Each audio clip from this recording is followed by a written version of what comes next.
Friends नमस्कार आपण मानक रश्मि किचन को स्वागत। आसतु मु कौन बनाऊँ आज देखी आज मुझे कोबी आलू बनाऊँ। आसतु कोबी आलू बनवाई कोबी केमती धोकी परिष्कार कर रखी नहीं।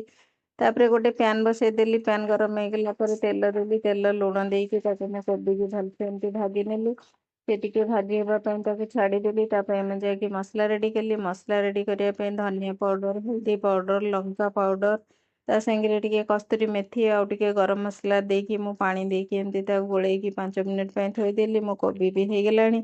कोबी गोटे सिझा आलू एमती देकी ता साଙ୍ଗरे भी भलसे भाजी देकी काढ़ी नेली। तापर तेल देकी टिके नाकू मु खड़ा मसला देली आ दुईटा तेजपत्र देली से टिके ହେଇଗଲା। तापर प्याज देकी भलसे टिके भाजी नेली।